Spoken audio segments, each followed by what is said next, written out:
You can go. Let me begin this speech by saying that sometimes things don't go as planned. Sometimes, in fact, all the time, life throws you a curveball and you simply don't know where to go from there. If and when this happens, you have two options. You either hit that sucker out of the ballpark or you quit the game. In preparing this speech, I faced this exact challenge, in a less melodramatic approach, of course.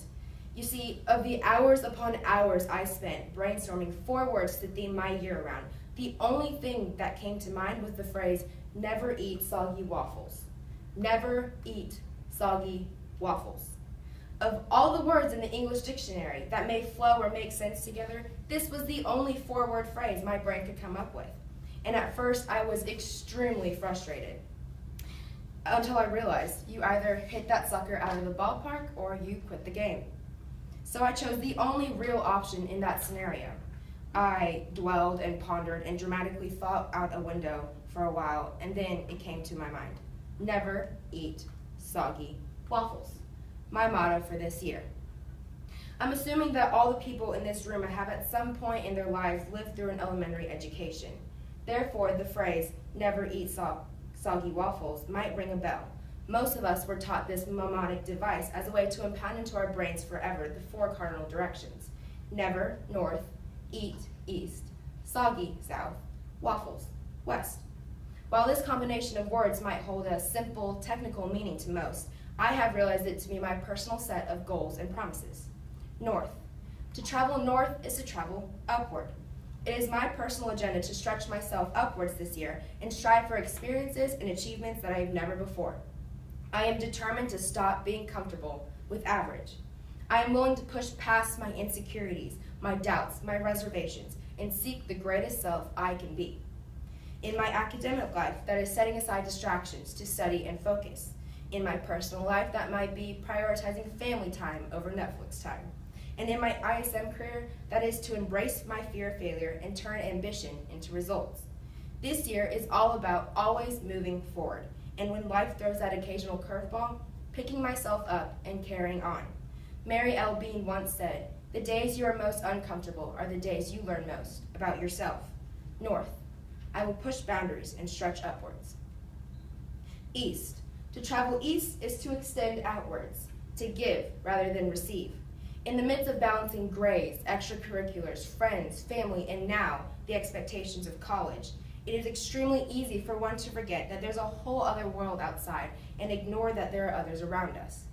I challenge myself to reach out to people, being attentive to not only my needs, but theirs as well. I am motivated to be gracious in serving others before myself. It is all too easy to fall into selfish habits. However, I believe that it is easier to handle stress with a helping hand rather than alone. Even if the sacrifice is sometimes actually the curveball life throws at me, I will find another way around it, because a small obstacle is a tiny price to pay when it means helping someone else out. A simple hug, smile in the hallway, extra set of hands doing dishes, or even just to listen. The smallest of gestures makes the grandest of impacts. This year, I will extend outward. I will travel east. South. To travel south is to stay grounded. It is my hope that 2015 will be a year of humility for me. When my competitive personality compels me to brag or argue, I will remind myself to travel south.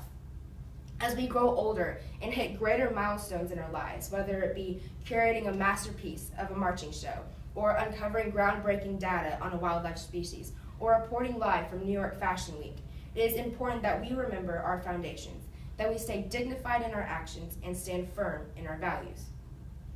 We've all heard of the corporate stereotype to do whatever it takes to get to the top. And while it would be naive to think that others will not be trying to make me collateral damage, it is the most important thing that I do not try to do the same. So when that ball is coming at 70 miles per hour with the temptation of striking back, I will face it by staying down to earth and earnest in my actions. I will work hard and work with integrity. I will travel south. West. To travel west, to travel back, is not in this case of a negative connotation. To travel back is to reflect on mistakes, on accomplishments, on past dreams and past thoughts.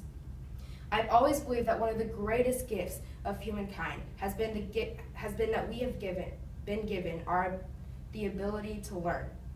It is my goal to utilize this gift to its greatest capacity. Instead of treating self-reflection as a bad thing, I will stay positive in my intentions. If I have regrets on a rash decision, I will remind myself to think it through more next time. If I reminisce on a good memory, I will find comfort in knowing that there are many more to come. If I am beating myself up over a missed opportunity, I will learn to be daring instead of doubtful. This year, instead of looking at my mistakes as burdens of the past, I will accept and welcome them as lessons learned. Then, the next time life tries to throw that same curveball, I will be prepared to take another swing at it, to travel west, to reflect. The game of life is a very unpredictable one, and adversity is inevitable. However, I am convinced that if I just never eat soggy waffles, 2015 will be a year of happiness and success. By no means do I know what my future holds. All I know is that whenever it is, I am ready to score a home run. So, when life throws you your curveball, what will you do?